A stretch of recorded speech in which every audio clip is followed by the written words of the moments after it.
legislation to 2014.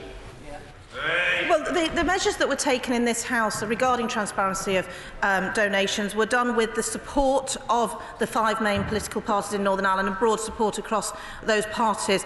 I will look carefully at the suggestion he has made, but I think we have to be clear that we need to make sure there is support for those measures in Northern Ireland. Karen Smith. Thank you, Mr. Speaker. The Secretary of State gave herself a deadline of the 26th of March in the Exercise and Functions and Formulations Act just referred to. Can I ask the Secretary of State, has she asked her Right Honourable Friend the Prime Minister to clear her diary so that she will be available to support that final push to restore devolution as the Prime Minister was available in February 2018?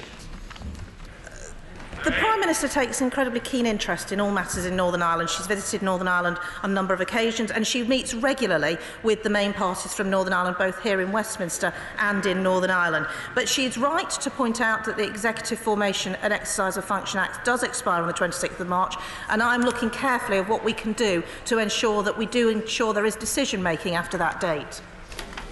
Indeed. Tom Bursklow. 2, Mr. Speaker. Mr. Speaker, the Secretary of State and I have frequent discussions and meetings with Northern Ireland businesses. In the last few weeks, I have met Newry Chamber of Commerce, Thales, Willowbrook Foods and tomorrow Bombardier. The government's provided £3.5 million for Queen's Belfast Precision Medicine Centre, £700,000 for Randox Diagnostics, £1 million for Northern Ireland SMEs Research and Development, and this afternoon we will legislate to hold business rates to a 0% real terms rise as well. Tom Bursklow. I very much welcome that work, but what steps has he specifically taken to promote Northern Ireland internationally as a successful business hub and first-class place to invest? Well, Mr. Speaker, the numbers speak for themselves. Over 900 international companies have already invested in Northern Ireland, supported by government investments like the ones I just mentioned in global sectors like biomedicine and defence. Political stability has been a key foundation of this success, which is why restoring devolved government at Stormont is so critical. Indeed. Lady Herman. Very much indeed, Mr. Speaker. I want to ask the Minister how he is going to reassure the business community today after the very serious warning yesterday by the head of the Northern Ireland Civil Service, David Stirling, that there would be grave consequences if we have a no-deal Brexit. Well, Mr. Speaker, I think that a number of people will have raised their eyebrows at such politically charged comments from a civil servant. The point I would make is simply this, that we have a meaningful vote coming up in this place next week, where the Attorney-General and the Prime Minister will be able to come back and tell us the fruits of their reactions, of their discussions in Brussels. And the simple answer to avoiding any of the scenarios which people may or may not agree with, which were being painted by David Stirling, is to find a deal which will work and which therefore means we won't be in no-deal territory, and that will, I think, solve the problem, I hope, for everybody. Dr. Andrew Mearison. Thank you, Mr. Speaker. Is the Minister concerned about the possible impact on small businesses of the changes proposed to non-domestic renewable heat incentives in the legislation that we're about to consider? And is he particularly cautious about advice he may be receiving from the Department for Energy, since, of course, it was the Department for Energy that got us into this fix in the first place? Well, Mr.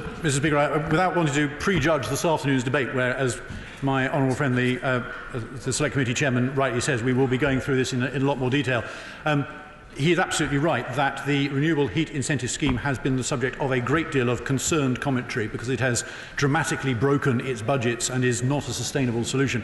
I think everybody is treating any proposals for it with a great degree of concern and scrutiny just because of that history, but I'm sure that we will have a chance to go through it in more detail, and we will try and make sure that any proposals which are legislated on do not suffer from the previous version's faults. Jamie Stone. Mr. Speaker, I have been married to a lady from County Armagh for quite some time. And through my marriage, I've come to know the image of Northern Irish food products, to mention Blackbush, to mention Tato Crisps, and Flanagan's most excellent sausage from the city of Armagh.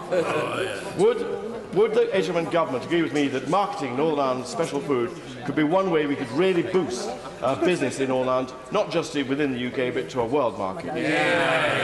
Mr. Speaker, one of the things which I think Britain has cottoned onto later, and UK has cottoned onto later than many other parts of the world, is this notion of local food and the marketability of local food and the ability of that to forge a local brand, not just for food but also for tourism more broadly as well.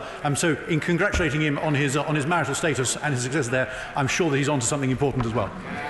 No reason to doubt that at all. Alan Brown. Number 4, Mr. Speaker. With permission, Mr. Speaker, I will answer questions 4 and 8 together. Leaving with a deal on the 29th of March is our clear objective, and that is what we are working towards. It remains, though, the responsibility of the UK Government to continue preparations for the full range of potential outcomes, including no deal. And as we do so, and as decisions are made, we will take full account of the unique circumstances of Northern Ireland.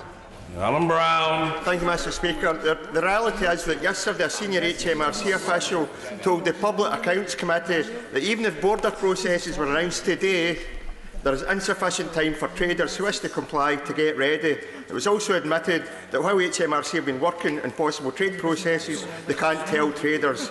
With 23 days to go to Brexit, is this not an absolute disgrace, this lack of clarity? No, Mr. Speaker, I disagree with the honourable gentleman. The Government is taking appropriate and responsible measures in the event that we end up with no deal. But there is a way to avoid no deal, and that is to vote for the deal next week. Order. Just before I call the honourable gentleman, the member for Edinburgh East, I hope the whole House will wish to join me in congratulating the honourable gentleman on a very special birthday today. I cannot believe that he is the age that I have been advised he is, but I suppose all things are possible. He seems in very good nick to me. Mr. Tommy Shepherd. Thank you, Mr. Speaker, and let me assure you that, contrary to popular belief, my political conviction is not being moderated or mellowed with the passing of the years. Can I ask the Secretary of State, the latest Northern Ireland budget included £16.5 million for the police service of Northern Ireland to prepare for Brexit. Can I ask how much of that money is being allocated to the policing of border infrastructure, either at the border itself or some distance away from it? Good question. Well, Mr. Speaker, can I join you in wishing the honourable gentleman a very happy birthday? I hope he gets to enjoy it and also enjoys some more Northern Ireland business later in the day, which he can come and join us with. He asks about spending on policing. The Government has ensured that the Police Service of Northern Ireland have the resources they need, but it is down to the Chief Constable to determine how that money is spent and how it is operationally used. But I also want to remind him that in the joint report we were very clear that we were committed to no new infrastructure at the border and no related checks or controls. Thank you, Mr. Speaker. Once we've left the European Union, one of the important aspects of the economic make-up of our country will be how the UK Shared Prosperity Fund will work. Will my right honourable friend confirm to me that the UK Shared Prosperity Fund will be run on a UK-wide basis, with the UK Government playing an important part on the ground in the devolved nations and regions of this country? My honourable friend is right. The UK Shared Prosperity Fund is an important part of our post-Brexit future. We are working as a government to ensure that that UK fund is properly spent, and we'll be consulting on it shortly. Mr. Gavin Robinson. Much, Mr. Speaker. The Secretary of State will have heard Mark Carney, the Governor of the Bank of England, yesterday in the Economic Affairs Committee of the other place, downgrading his concerns around no deal as a result of national government's preparedness. Does she have the same confidence in the preparedness of the Northern Ireland Civil Service? Mr. Speaker, the Northern Ireland Civil Service are working incredibly hard on no-deal preparedness. There are regular meetings that my officials hold with civil servants in Northern Ireland. It would be better if we had devolved government, because there would be ministers to whom those civil servants would be accountable. But I repeat again, of course, the best way to ensure that any of this preparedness is avoided, and we don't need any of it, is to vote for the deal. Indeed. Mr. Gavin Newlands. Thank you very much, Mr. Speaker. Yesterday's letter from David Stelling, the head of Northern Ireland Civil Service, gave the honest assessment that it was apparent that businesses in Northern Ireland are not adequately prepared for a no-deal Brexit. Mr. Speaker, who could possibly blame Northern Irish businesses? The UK Government isn't prepared either. Just ask the Transport Secretary. But given this stark advice, why won't the Secretary of State support calls to take no deal off the negotiating table now? Mr Speaker, I disagree with the honourable gentleman, who I have enormous respect for, that the government is not prepared for no deal. We are working towards preparing for all eventual outcomes, but we want to leave the European Union with a deal. We want to ensure we respect the results of the referendum and leave with a deal, and the best way to do that is vote for the deal. Yes, indeed. Mr. Christian Matheson. Thank you. Question 5, sir. Mr Speaker, we debated this point at some length in the Northern Ireland Budget Bill yesterday, and the frustration from all sides at the lack of a Stormont executive was palpable. As my right honourable friend, the Secretary of State, mentioned in her earlier reply, she's met with the 5 main political parties and the Irish Government recently, and I can confirm that discussions are ongoing since then. Christian Matheson. Does the Minister share my concern at the increasing polarisation of politics in the UK, and particularly in Northern Ireland? Is he satisfied that there is sufficient diversity and pluralism within political representation to make the re-establishment of the Assembly a success?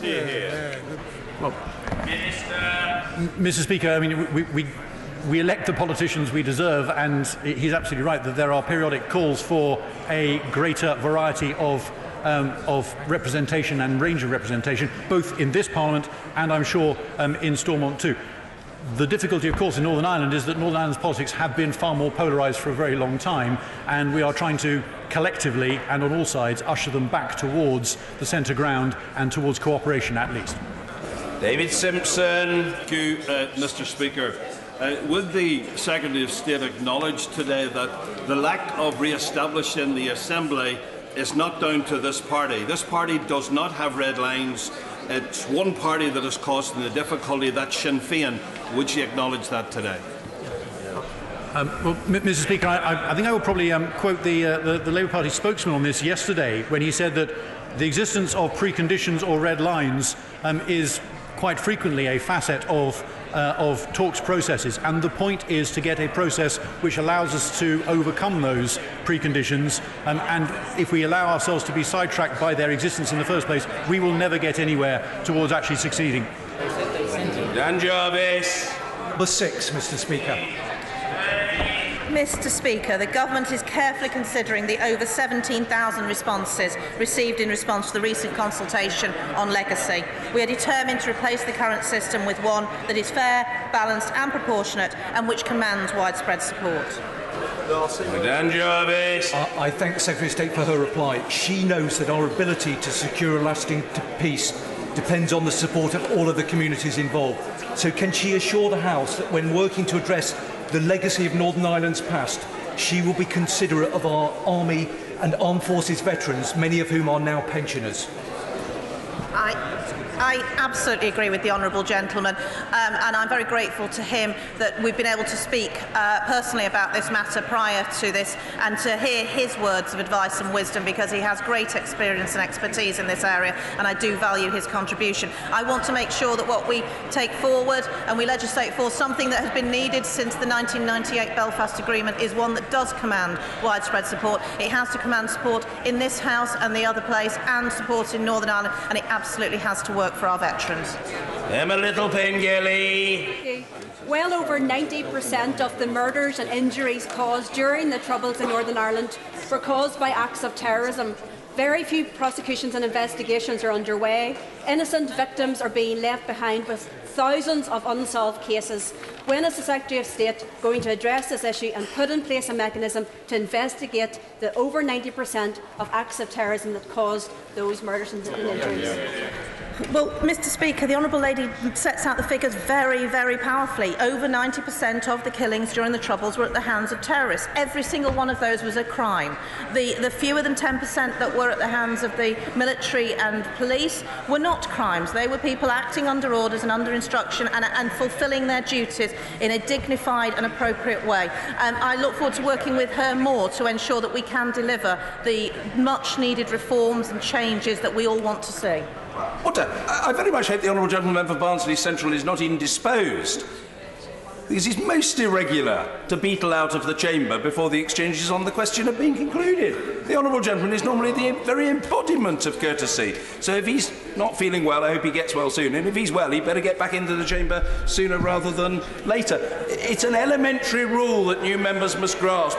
Don't leave the chamber until the exchanges on your question have been completed, because I'm sure you're all interested in the views that other people wish to express, as well as in your own. I'm sure I can say that without fear of contradiction. Sir Edward Lee. Number 7, sir. Mr. Speaker, my honourable friend asked what discussions the Secretary of State has had with Cabinet colleagues about the Irish backstop, and I think the short answer is a lot. The country and this Parliament seems to have been discussing little else for weeks, and it's the same with knobs on for the Cabinet. Sir Edward Lee. Surely never has something so important, namely Brexit, been put at risk in preventing something that will never happen, namely a hard border in Northern Ireland. Why don't the EU, the Republic and the United Kingdom government simply attach an instrument to the withdrawal agreement, making clear that we will never impose a hard border in Northern Ireland? And this can be achieved in time and in goodwill, first with customs arrangements and then with a free trade deal backed by technology. It's so simple. Let's do it. Well, Mr. Speaker, my honourable friend raises a creative potential legal solution, which I think he's already discussed in an adjournment debate 2 weeks ago. The whole House will know that the Attorney-General is currently involved in detailed negotiations over how to modify the backstop in line with Parliament's wishes, and ultimately it must be for him to judge whether or not my honourable friend's proposal gets him closer to a legally effective solution which will allow him to change his advice. I will make sure he's aware of it so he can incorporate it if it is worthwhile. We'll get the right honourable gentleman in. We had him down as coming in on question 7. If that's not his wish, we'll do our best to accommodate the right honourable gentleman, of course. Mr Gregory Campbell.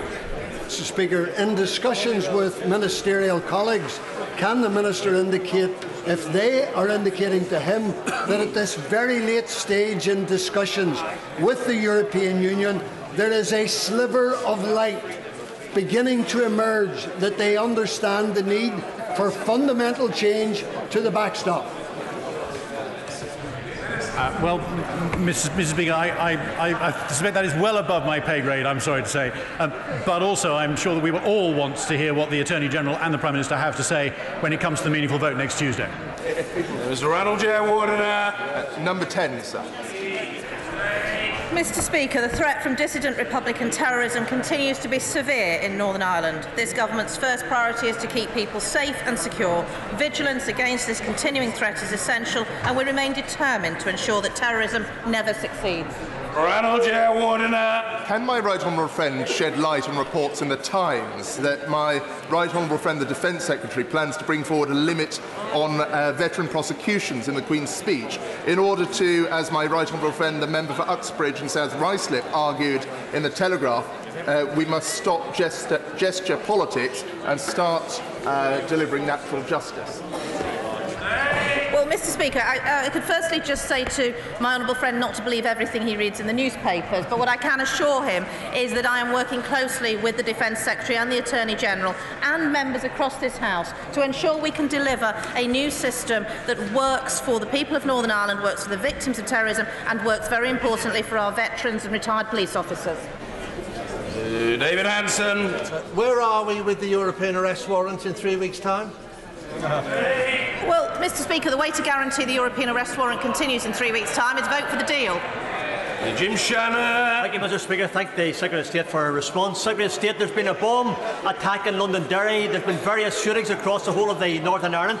We had 3 parcel bombs in Heathrow, Gatwick and Waterloo Station yesterday, originating from the Republic of Ireland, at least the postage did. What discussions has the Secretary of State had with our equivalent in the Republic of Ireland to address these issues, which clearly state the Republic of Ireland is a haven for terrorists? Well, Mr. Speaker, the matter of cross-border security and East-West relations is a matter that we've discussed at both British-Irish intergovernmental conferences we've held in the last 12 months. But close work between the Guards and the PSNI is absolutely imperative to ensuring the safety of us all. Indeed.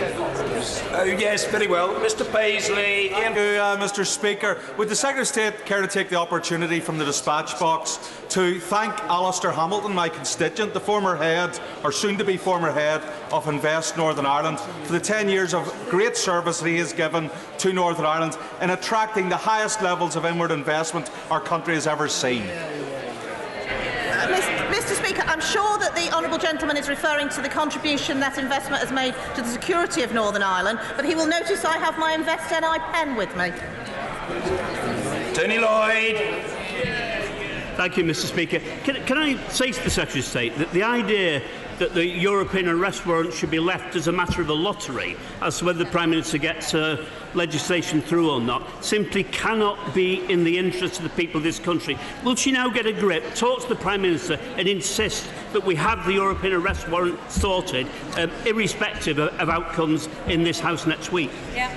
Well, Mr. Speaker, I want to see the access to the European arrest warrant or a similar instrument continuing into the future. I, as a Minister in the Home Office, worked very hard to ensure that we had access to the European arrest warrant as the United Kingdom, and I want to see it continue. But I just have to gently remind the honourable gentleman that there is a mechanism to ensure all of these matters continue, and that is the withdrawal agreement, and that means voting for the deal. Order. Just before I call the right honourable gentleman to ask his second question, a lot of very noisy private conversation taking place, including on the government benches, where I'm sure members wish to listen to their illustrious Secretary of State as she replies to the inquiries put to her. Mr. Tony Lloyd. Thank you, Mr. Speaker. Mr. Speaker, the Secretary of State knows that the security situation also does depend on trust. When David Cameron was Prime Minister, he recognised the very special circumstances of the Pat Finucane case and established an independent inquiry into those circumstances. The Supreme Court decided last week that that was a flawed process. What remedy does the Secretary of State propose unless it is indeed a second public inquiry? Speaker, the judgment in the Supreme Court from the Supreme Court on the Pat Finucane case came out last week. It is a complicated matter because the judgment, whilst it says that the Article 2 obligations on the government have not been thoroughly fulfilled, does not suggest the next stage forward. I am looking very carefully at the judgment and considering the next steps. Finally, Alison Thewlis. Mr. Speaker. Mr. Speaker, the government recognises the sensitivity of this issue and the range of views expressed by stakeholders on all sides of the debate. We take our obligations under the Convention seriously, including having had positive dialogues with the committee very recently. Alison Thewlis. Very much. At CEDAW on the 25th of February, Women's Aid Northern Ireland raised a series of concerns, including lack of a gender equality strategy, a violence against women strategy, not applying a gendered approach to post-conflict transition, and the disproportionate impact of UK government policies, such as the two-child policy and the rape clause. What is she going to do about this, and why will she leave women in Northern Ireland behind? Mr. Speaker, I absolutely disagree that this is what this government is doing. We are determined to ensure we fulfil all our obligations on human rights matters. The matters raised by CEDAW, many of them are matters that need to be legislated for instalment. That's why we need devolved government instalment sooner rather than later. Finally, Sir Geoffrey Donald, sir. The Secretary of State will know that in Northern Ireland many women believe that both lives matter. And will she agree with me that this is an issue to be dealt with by the Northern Ireland Assembly and Executive, and we should respect the devolution settlement? And it's disappointing that the SNP want to breach the devolution settlement. I do agree with the right honourable gentleman. I think what's interesting is that even the majority of those people who say in polls that they want to see change to the abortion laws in Northern Ireland are very clear, about 64%, that they want those changes instalment. Order. Colleagues, we are joined for Prime Minister's questions today. I know that the Honourable Gentleman Member for Stone will be keenly interested in this announcement, rather than in his own, no doubt, fascinating private conversation, by the former Australian Prime Minister Malcolm Turnbull and by the Australian High Commissioner. They are both extremely welcome. We value our excellent relations with your country. We admire your nation. We respect your cricketers. And a lot of us have a particularly high regard for your illustrious tennis players. From this Speaker's point of view, none greater than the illustrious Rockhampton Rocket Rod Laver. Questions to the Prime Minister. Tim Farron. Question number 1, Mr. Speaker. Thank you, Mr. Speaker. I'm sure the whole House will join you in welcoming our Australian friends to the gallery, but I'm reminded of the occasion when another former Australian Prime Minister, John Howard, visited this House. He watched Prime Minister's questions and he commented afterwards that however lively PMQs was here, it was a vicarage tea party compared to Australia. Mr. Speaker, the death of anyone through an act of violence is an appalling tragedy. A growing number of young people have lost their lives in a cycle of mindless violence that has shocked us all. Our thoughts and prayers are with the friends and families of all the victims. The responsibility for these crimes lies with the perpetrators of them, but we must all do more to ensure that justice is served and to tackle the root causes of this violence so that we can bring it to an end and ensure the safety of our young people. Mr. Speaker, I will be holding a summit in Number 10 in the coming days to bring together ministers, community leaders, agencies and others. And I will also be meeting with the victims of these appalling crimes to listen to their stories and to explore what more we can do as a whole society to tackle this problem. Mr. Speaker, I'm sure the whole House will want to join me in paying tribute to Professor Lord Bhattacharya, who died sadly last week. His creation of the Warwick Manufacturing Group was truly a pioneering partnership between academia and industry. Our thoughts are with his family and friends, and I know he will be sorely missed. This morning I have meetings with ministerial colleagues and others. In addition to my duties in this House, I shall have further such meetings later today. Tim Farron. Mr. Speaker, may I associate myself with the remarks of the Prime Minister and to pass my condolences on to the families and loved ones of those who have been the victims of tragic crimes this week.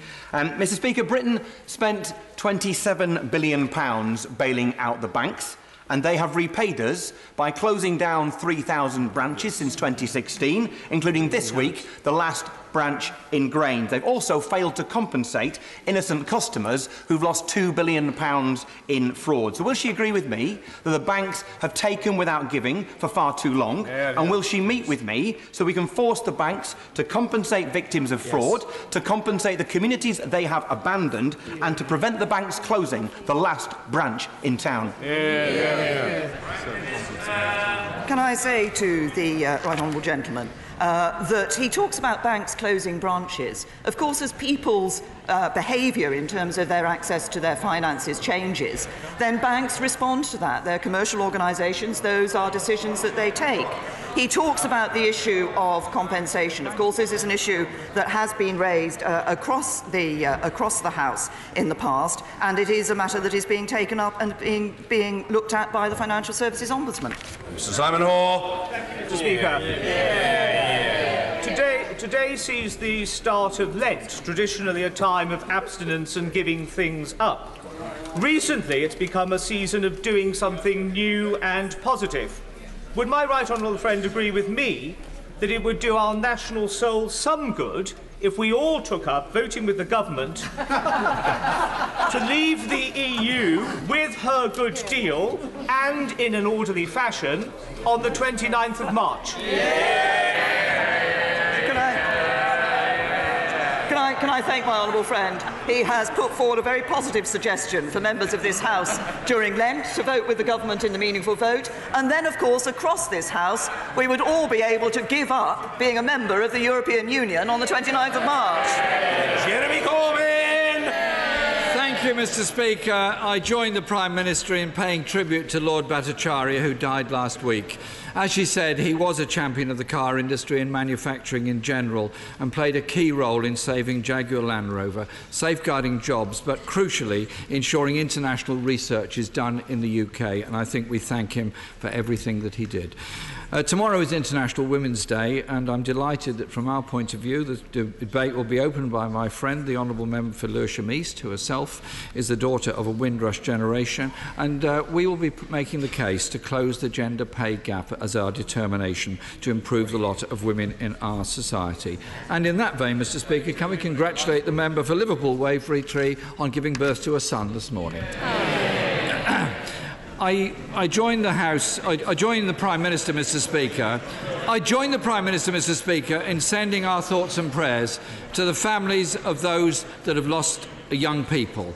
Yusuf Mackay and Joseph Chesney, both 17 years old, and the 9th and 10th teenagers murdered already this year. 285 people have been stabbed to death last year, the highest level ever. I welcome the fact the Prime Minister has announced that COBRA is being convened, but what extra funding is being provided to address the root causes of both knife crime and the increasing levels of violent crime on the streets of all of our towns and cities? Well, first of all, I'd like to join the right honourable gentleman in congratulating the honourable member for Liverpool Wavertree on the birth of her son. Sure, we're all pleased to hear that that has gone well. Can I also say, in relation to International Women's Day, that I'm very pleased that today marks the launch of the book by his honourable friend, the member for Leeds West, of Women of Westminster, Women Who Changed Politics. I hope that book will be an inspiration to other women to come into politics and see a career in this House. And can I also congratulate the England women's football team, who last night won the She Believes Cup, defeating Japan in doing so. The right honourable gentleman has raised the question specifically of knife crime, which I referred to in my opening comments. Of course, as I said, any death of a young person is a terrible tragedy through an act of violence, and we have seen too many young lives, too many lives of promise and potential being cut short. Responsibility for these terrible crimes does lie with the perpetrators, and we will always stand with the victims to ensure that criminals are brought to justice. But we will only defeat the scourge of violence if we understand and address its complex root causes. Yes, that does mean ensuring that all agencies, including the police, have the right resources and powers to do their jobs. It means tackling the drug crime that is fueling gang violence in our cities and exporting it across the country, and it means intervening at every stage to turn young people away from violence, and that is exactly what the government is doing. Mr. Speaker, many of us in this House will have sat in the living rooms of homes where a young person has lost their lives through knife crime, and will never forget that experience and never forget that feeling of hopelessness and loss that those families are going through. We owe it to those families and those young people that lost their lives to do far more about knife crime and far more about ensuring there are sufficient resources for the police to deal with it. Sarah Thornton, the National Chief Police Council, said, and I quote, "We need much stronger leadership from government and there needs to be more funding." The Metropolitan Police Commissioner said yesterday, of course there is some link between violent crime on the streets and police numbers. 21,000 police officers' jobs have been cut. Violent crime is at the highest level since comparative records began. If there are sufficient police numbers, can the Prime Minister please explain why yesterday the Defence Secretary was offering to send in the military to assist with knife crime? I say to the right honourable gentleman, as the Commissioner of the Metropolitan Police has recognised that the causes of knife crime are complex, she said police alone won't sort this issue out. We can't arrest our way out of this problem, and I agree, and that's why we need to tackle it across a number of fronts. Now, we must continue to enforce the laws that bear down on violent crime. That involves the Offensive Weapons Bill, where we've introduced the knife crime prevention orders. Those were asked for by the police, and we're introducing those orders. We'll intervene early to stop young people going down into a life of crime and becoming involved in crime. We've published the Serious Violence Strategy. The Serious Violence Task Force is working.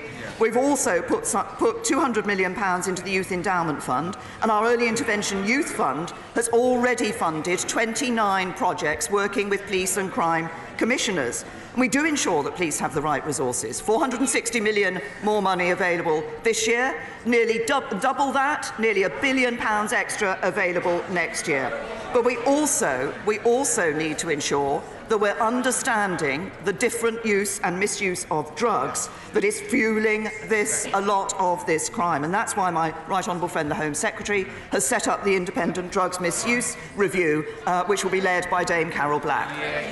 Jeremy Corbyn. Mr. Speaker, the police clearly do not have the resources to deal with it. Safer neighbourhoods teams have been cut. Community police officers have been cut. Many areas see no police officers at all. There is nobody to supervise these special orders the Prime Minister is talking about. Perhaps she could listen to Nazir Afzal, former Chief Prosecutor of Greater Manchester.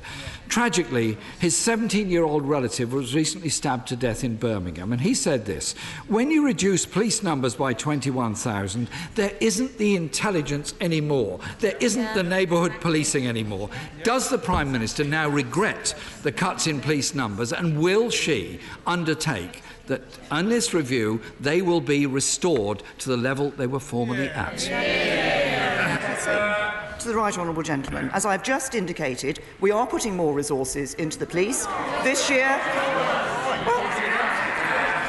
It's no good. It's no good members on the opposition benches standing up and saying, no, you're not. It is a fact that more money is being put into the police this year, that more money is being put into the police next year. The real question is not, are we putting more money into the police? Because we are. The real question is, why did the Labour Party oppose that money going into the police? Mr. Speaker, violent crime has doubled under the Tories' watch. And I've had a letter from Mike in Gosport where he says, yes, it's important. He's got something to say. The crime rate has run out of control because there is no police presence, adding, it's become a really unsafe town to live in. I think Mike speaks for millions of people around the country.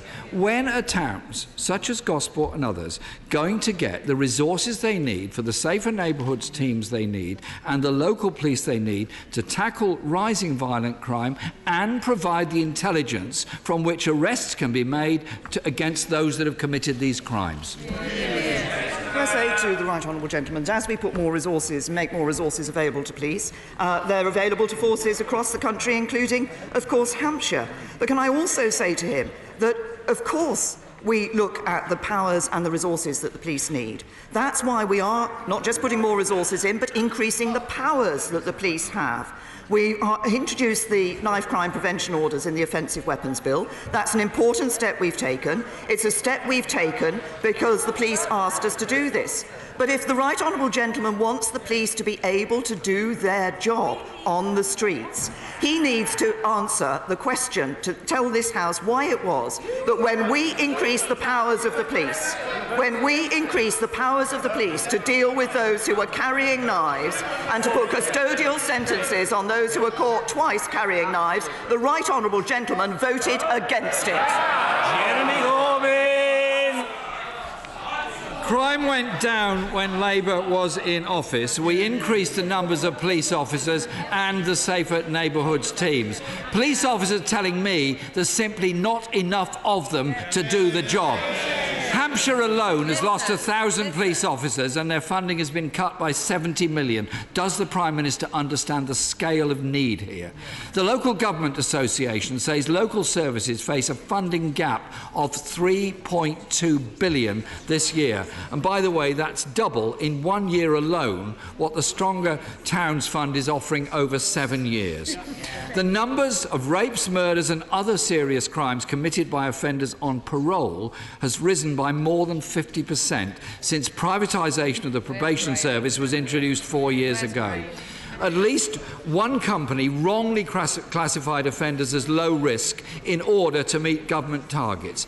Does her government now accept that privatising the probation service to profit-making companies has been a disaster and should be reversed and should be brought back completely into the public service? Can I say to the Right Honourable Gentleman, what we want to do is to ensure that when we're working in relation, looking at these issues of probation, that we are actually genuinely reducing the level of reoffending, and that is about a rehabilitation method. That is about a rehabilitation method that looks at a variety of issues, that looks at the question of the home that an individual coming out of prison has, that looks at their employment and looks at their relationship with their family. This is something that wasn't being done fully under the last Labour government. That's why we saw reoffending rates at such a high level, and it's why we need to take action. But he comes back, he keeps raising issues. I think what he's doing, and I welcome the fact that he's accepting that dealing with serious violence, dealing with knife crime, actually requires us to act across a number of areas. So, for example, it is about the work we're doing with young people. It's about supporting intervention in accident and emergency department in hospitals. We're expanding our support to the charity Red Thread, which introduced its youth violence intervention work, now in hospitals in Birmingham and Nottingham as well as in London. And we're supporting the £3.6 million National County Lines Coordination Centre. In just 2 separate weeks of law enforcement action, we have seen more than 1,000 arrests and 1,300 individuals being safeguarded. We commend all those police officers and other agencies involved in that work. The government is giving them the support they need to do their job. Jeremy Corbyn! Mr. Speaker, the problem is that violent crime has doubled. The rise, Mr. Speaker, has been driven by austerity, something the Prime Minister told us a few months ago was over. Cuts to the police, rising poverty. The police and Home Office recognise the link, even if the Prime Minister doesn't. But, Mr. Speaker, the issues are wider. The privatisation of the probation service has been a disaster. Mental health services are under-resourced. Youth and children's services are in crisis. More than 600 youth centres have been closed. 3,500 youth workers have lost their jobs. Funding for colleges and schools has been cut and exclusions are rising. The public services that were there to support young people have been systematically stripped away, and everyone can see the consequences of that. Can the Prime Minister not recognise there has to be a holistic response to this? You cannot keep communities safe on the cheap by cuts and privatisation. You have to invest in all of our communities in every part of this country, something this government is incapable of doing. We put more money into local authorities. The Right Honourable Gentleman voted against it. We put more money into our police. Order! A very discordant noise from the opposition backbenches. The question has been asked and, broadly speaking, heard, and the answer will be heard. The Prime Minister. Mr. Speaker, we've put more money into our schools. We're putting more money. 2.6 billion over these 2 years. More money into our local authorities, 1.3 billion next year. Voted against by the Right Honourable Gentleman and the Labour Party. More money into our police, nearly £1 billion extra available to them next year. Voted against by the Right Honourable Gentleman and the Labour Party. But you know, the Right Honourable Gentleman stands up here and he talks about austerity. If he's that concerned about austerity, you would think that he would want to make sure that it could never, ever happen again. And let's remember why we had to take those measures. Because of the state of the economy left by the Labour Party. But what would his policies mean? Higher borrowing, higher taxes, crashing our economy, less money for our public services. He'd take us right back to austerity square one.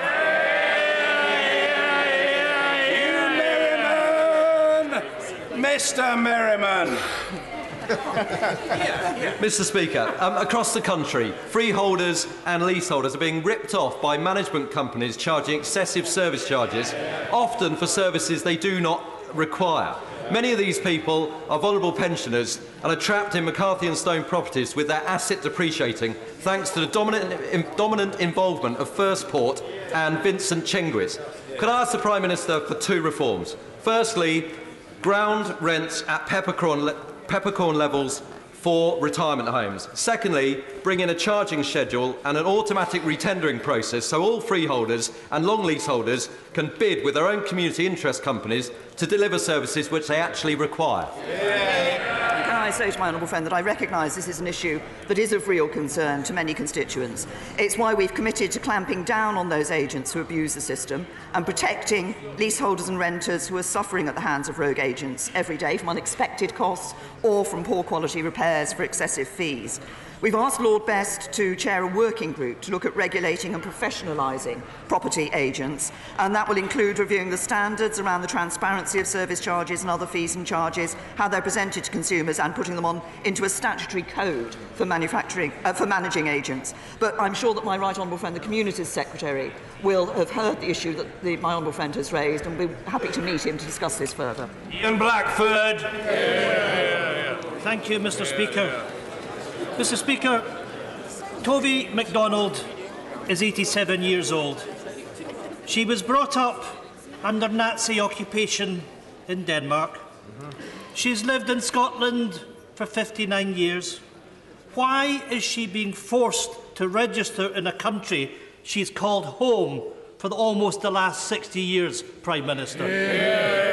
Say to the right honourable gentleman, we want to ensure that EU citizens who are living here have their rights protected. We want to be able to ensure that they have the necessary support that they need, and indeed the recognition of their status here in the United Kingdom. If the right honourable gentleman is interested in defending and protecting the rights of EU citizens here in this country, then I hope he will vote for the deal which does exactly that. Blackford. Mr. Speaker, what a disgrace. A woman that's lived here for almost 60 years and the Prime Minister wants her to register to stay here. Mr. Speaker, Tovey has children. She has grandchildren. She has married in Scotland. She has friends here. She has built her life here, Prime Minister. Why is the Prime Minister making Tovey register after almost 60 years? Will she end this heartless policy? Will the Prime Minister tell Tovey, tell all EU citizens who've come to the UK to work, to live and to love, that the UK is their home without precondition? Right honourable gentleman, we have consistently said to EU citizens who have come here, who've been living here for many, many years, as in the example who's given, and for others who've come here more recently, we recognise the contribution they have made to our society. We recognise the contribution they've made to our economy. We want them to stay. That's why we put EU citizens' rights at the front of the negotiations with the European Union. It's why we have negotiated those citizens' rights in the withdrawal agreement, and it's why this government has given a confirmation and has given a guarantee that those rights will be protected even if we leave with no deal. That is the right way to protect the interests of EU citizens here in the United Kingdom. And the right honourable gentleman should be recognising the commitment this government has given to all EU citizens in the United Kingdom.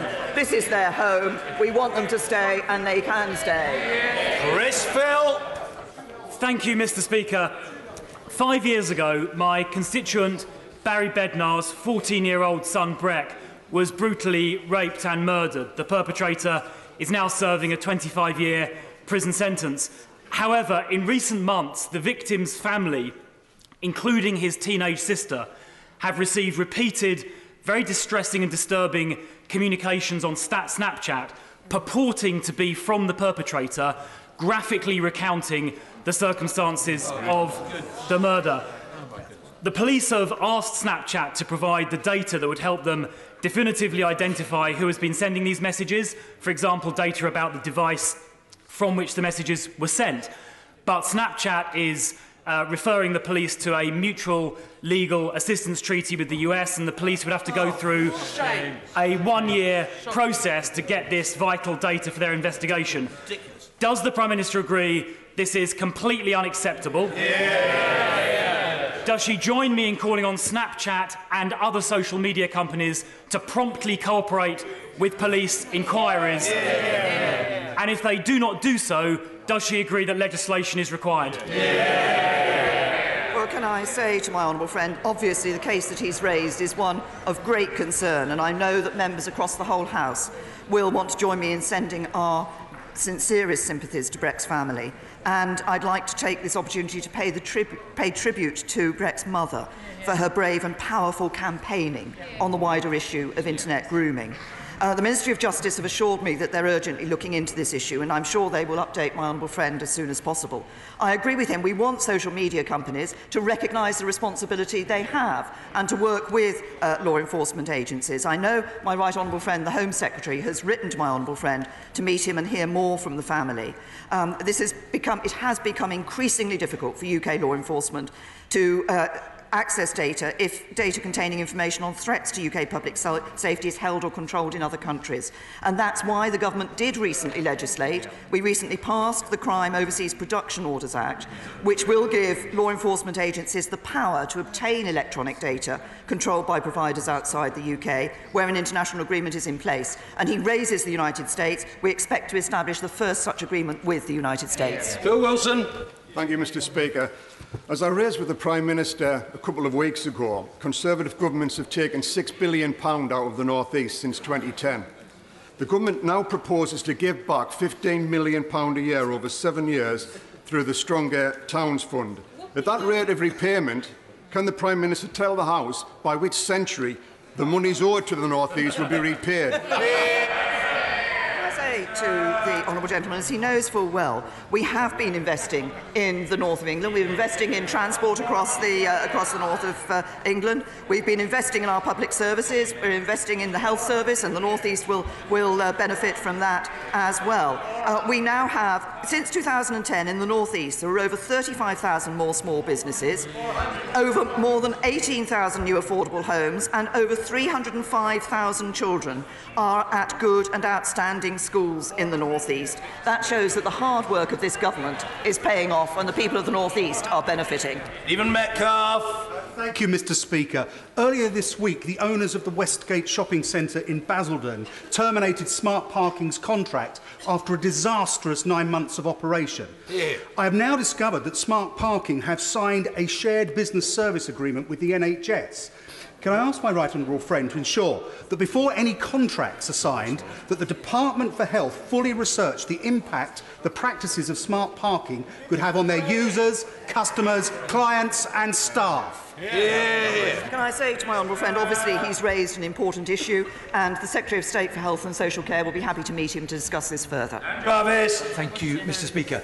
Amidst the noise of the Brexit debate, there's a real risk that we lose sight of the reasons why so many people voted to leave in the first place. So I think that if we want to restore faith and trust, we need to devolve more political making decision away from Whitehall and closer to the people who will be affected by those decisions. So following on from the very constructive meeting that took place at Fountains Abbey in North Yorkshire with the Communities and Local Government Secretary and the Yorkshire leaders on Friday, can I ask the Prime Minister personally to engage with the substance of the One Yorkshire devolution deal with a view to reaching an agreement that will best serve the interests of the people of Yorkshire?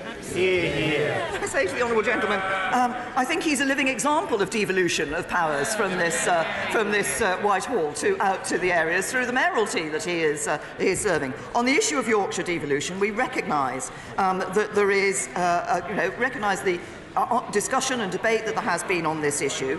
The One Yorkshire proposals didn't meet our criteria for devolution, but my right honourable friend, the Communities Secretary, has met Yorkshire leaders. Discussions are continuing, but the priority remains the implementation of the agreed Sheffield City Region deal, which will bring £900 million of investment to the local area, which I'm sure he will welcome. Leah Lopez. Mr. Speaker, it was with profound sadness that I saw my constituency this week join the all-too-long list of areas across our country to have lost a precious young person to knife crime.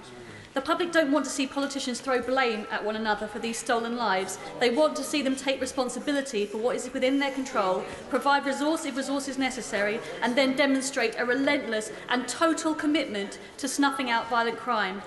I welcome the announcement of an emergency summit, but what action will the Prime Minister be taking after that, constantly, to drive performance on these issues until we get the result the public rightly demand to keep children safe? Well, can I say to my honourable friend, as I did earlier, any death of a young person at the hands of violence is a terrible tragedy, and I recognise, as she says, her constituency has become seen just one of the latest examples of a young life cut short far too early.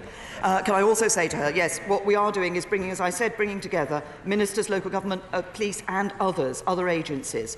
This needs to be a cross-society approach in terms of dealing with this issue, because it's not just about catching the perpetrators of the crime, it's about preventing the crime from taking place in the first place. That's one of the reasons why the government will be launching a consultation on addressing this as a public health issue. There has been excellent work done under what was Strathclyde Police Force, now Police Scotland, looking and using the public health approach. What that does is ensures that all agencies, not just across government, but in other parts of in local government and elsewhere, are able to be brought together to deal with this issue. And what I want to do at that summit is to hear directly from those what further action government can take, which we can then put in place to deal with the issue. McMorrin. Thank you, Mr. Speaker. It's my daughter's 16th birthday on the 29th of March, and it's her generation that will be most impacted by Brexit.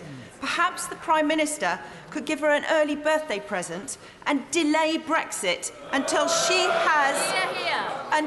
has informed the House as to the status of the police and NCA investigations after Vote Leave and Leave.eu were found guilty of corrupt activities by the Electoral Commission. I say to the very simply to the honourable lady, as I think she's discussed the issue of delaying Brexit with me before. Can I just simply say to her, this Parliament gave the people of the United Kingdom the decision to choose whether to leave the European Union or to stay in.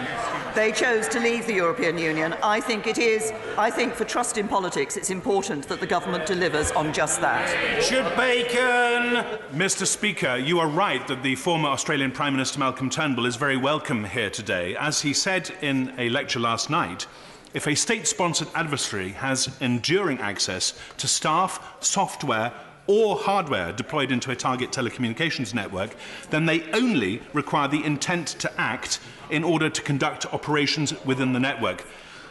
Would the Prime Minister explain how, given that Chinese law obliges all Chinese companies to assist the Chinese intelligence services, what implications there are for British government policy? I say to the honourable gentleman, we look at these issues very seriously. As regards the issue of 5G security, we're looking at the right approach that we need to take. We want to be able to benefit from that new technology, but of course we need to manage the risks closely. And we're considering a full range of policy options. Our review into 5G is still ongoing and no decisions have been taken. Blackburn. Mr. Speaker, in January, 83% of Scottish MPs voted against the Prime Minister's deal. Last night, a historic vote took place in the Welsh Assembly and the Scottish Parliament, both parliaments simultaneously rejecting the Prime Minister's deal. Isn't it the case that the Prime Minister has no mandate from Scotland for either no deal or her deal? So we entered the European Union as the United Kingdom. We will leave the European Union as the United Kingdom. And I also say to the honourable lady that the SNP has no mandate from the Scottish people to continue to pursue independence. Rebecca Powell.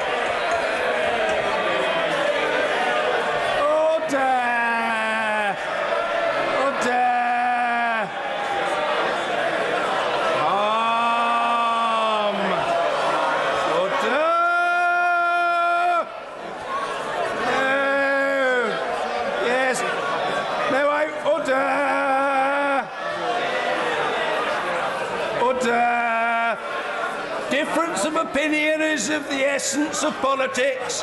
There is an elaborate combination of finger-wagging and head-shaking going on, which may be personally therapeutic, that is institutionally disadvantageous. In any case, we owe the honourable order. We owe the honourable member for Taunton Dean a decent hearing. Rebecca Powell. Thank you very much. much, Mr. Speaker. Mr. Speaker, I'm not sure who's in charge of the washing machine in your house, but were you aware that every time you or I or anyone else puts on a load of washing, 700,000 tiny microfibres get washed down the drain and into the marine environment, causing untold damage? The UK's 68 million loads of washing. And what are you doing about it? Contribute.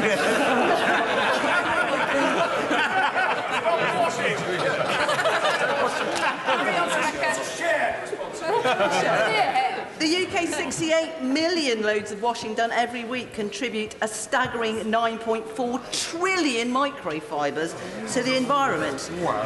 As many colleagues, including me, try to reduce plastics for Lent in a campaign masterminded by my friend from Chelmsford, would the Prime Minister agree? Would the Prime Minister agree that this is a great time to address this issue and carry on the great record this government has?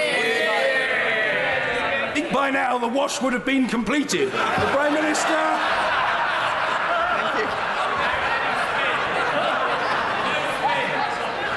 Thank you, Mr. Speaker. Can I say to my honourable friend, she has raised, despite the laughter, she has raised a very important issue.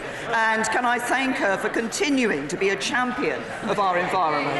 And she did an enormous amount of work which led to the government ban on microbeads.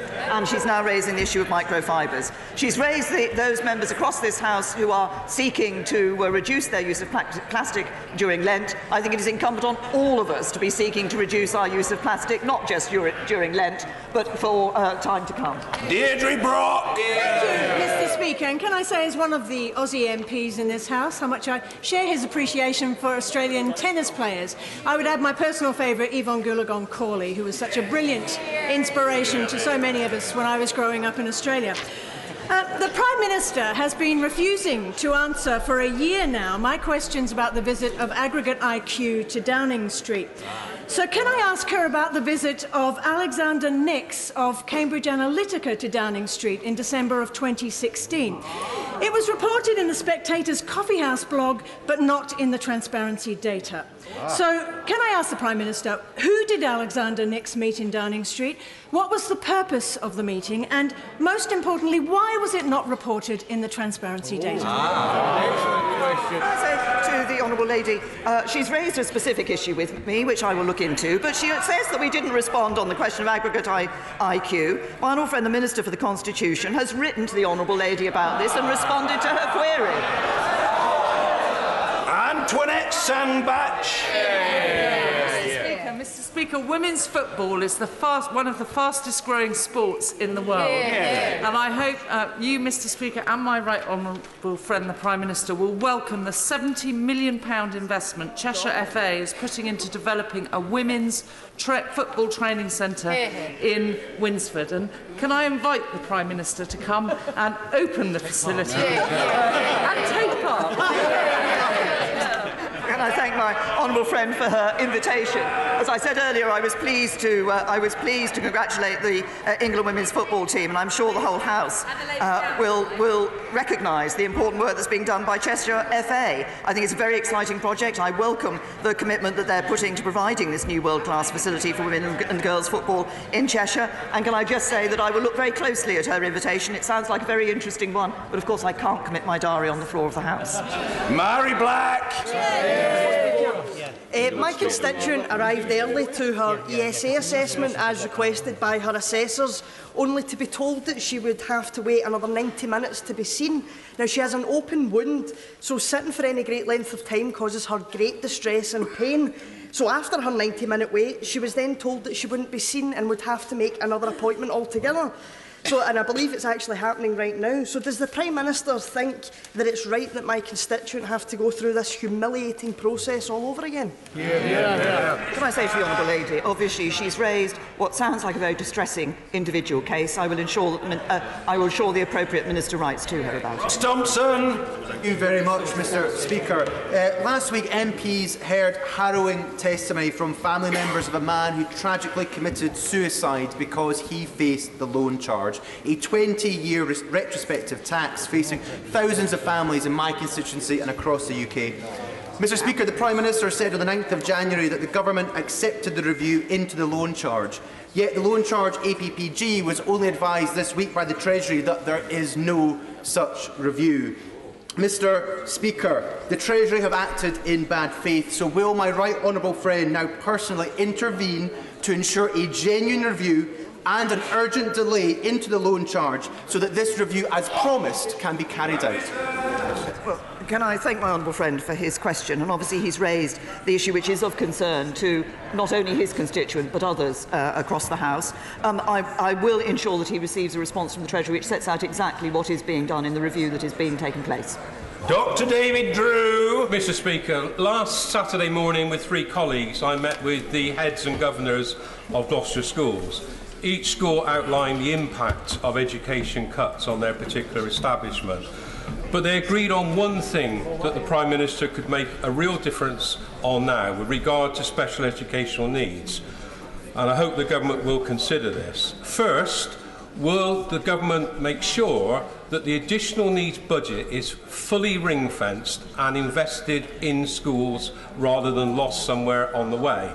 And secondly, will we take away this ridiculous perverse incentive where the first £6,000 for any education, health and care plan has to be found by the school themselves? If that was to be done, it would make a dramatic difference to our schools. I raised this in the debate on Monday, but unfortunately the Education Minister was unable to confirm. Will the Prime Minister make a confirmation that the Government will look into this and do something about it? I say to the honourable gentleman that we recognise we've asked schools to do more, and that's why we've recently announced an extra £350 million to support children with complex special educational needs, and that includes an extra £250 million into the high needs budget across this year and next, and that's building on the £6 billion in place for this year, the highest level on record. We've also put an extra £100 million to create new school places, to improve existing facilities for children with special educational needs and disabilities, and that takes our total investment on that to £365 million through to 2021. He raises the question of the money actually going direct to the schools. I suggest that he needs to sit down, I'm sure he has, but sit down with the local authority and discuss with them how they are using the money that is being made available to them. Thomas. Thank you, Mr Speaker. This week marks the beginning of Brain Tumour Awareness Month, and I bring attention of the House to the event that happens immediately after this PMQs in Westminster Hall. Good progress is being made to find the right care and cure for people who have brain tumours. But could I ask my friend the PM if she will meet with the Prime Minister, if she will meet with me and others to discuss how we can improve the life chances of children and young people who survive the brain tumour itself but are left with brain injuries. Essential therapies and support for children in this situation and young people is not consistent and often lacking, leaving them with significantly impaired life chances. My honourable friend has raised a very important issue, and I'd like to thank the Brain Tumour APPG for all the work that they have done on this issue. I think it is essential to recognise that the needs of parents and carers of children to ensure that the right support is in place when and where they need it. And that's why those diagnosed with cancer, including children with brain cancer, will be benefiting from a tailored recovery package individually designed to help them live well with and beyond cancer. As my honourable friend mentions, it's not just the dealing with the cancer, it's thereafter that is an important element of this as well. And NHS England is accelerating rollout to ensure full implementation by 2020, which was as recommended by the Independent Cancer Task Force. I understand that my right honourable friend, the Secretary of State for Health and Social Care, will be going directly to the event that my honourable friend referred to, and I'm sure that the appropriate Minister in Health and Social Care will be happy to meet and go through this in detail. The Prime Minister will be aware of our concerns about attempts to prosecute members of the security forces who conscientiously and courageously defended all the people of Northern Ireland against terrorism. Will she assure me that any proposal to provide greater legal protection for our armed forces will include those who served in Northern Ireland? Can I say to the honourable gentleman, we have been clear that the current system for dealing with the legacy of Northern Ireland's past isn't working well for anyone. Around 3,500 people were killed in the Troubles. 90% were murdered by terrorists. And many of these cases require further investigation, including the deaths of hundreds of members of the security forces. The system to investigate the past does need to change to provide better outcomes for victims and survivors of the Troubles, but also to ensure that our armed forces and police officers are not unfairly treated. And that's why we are working on proposals. We're working across government to see how best we can move forward. We're carefully considering the very large number of responses that we received to the consultation on this issue. We'll be publishing our next steps in due course, and the MOD are looking at what more can be done to ensure that service personnel are not unfairly pursued through the courts, including considering legislation. Colin Clark. Thank you, Mr. Speaker. The SNP Scottish Government has resurrected Alex Salmond's call for a Scottish currency. Does the Prime Minister agree this is reckless and risks destabilising the Scottish economy? Can I say to my honourable friend, I seem to recall back in the 2014 referendum that the SNP were absolutely adamant that Scotland would keep the pound. There have been a few changes since then. They've gone through looking at the option of the euro, then they went back to sterling, now they're into an independent currency. This government is working to secure a Brexit deal that protects jobs and our economy. The SNP should focus on that rather than continuing to pursue their independence fantasy. Marcia de Cordova. Thank you, Mr. Speaker. The DWP are currently carrying out 5 reviews into disabled people wrongly deprived of social security support because of the flawed personal independence payment assessment. My constituent, Mr. De Laurentiis, was given just 0 points despite being unable to prepare food for himself or even dress himself. Recently, we have learned that there are over 4,000 people were wrongly deprived of their DLA when reassessed for PIP. 17,000 people have died before their PIP decision was reached, and over 72% of those cases that go to an appeal tribunal are overturned in favour of the claimant. So when will the Prime Minister follow Labour's policy and scrap this discredited and flawed personal independence PIP assessment framework? Can I just very gently say to colleagues, I am trying to accommodate as many backbench members as possible, and I say, and it applies to both sides of the House, some extremely serious public purpose focused questions are being put, but they're too long. The Prime Minister. Thank you, Mr. Speaker. In relation to the SA underpayments, obviously the mistake shouldn't have happened. We need to clear this up as quickly as possible. The DWP is taking the issue very seriously. They've got around 1,200 people working on sorting the issue out. We've already paid out almost £330 million, and the Department expects to finish correcting the majority of the original cases by April. It's aiming to process additional cases by the end of the year.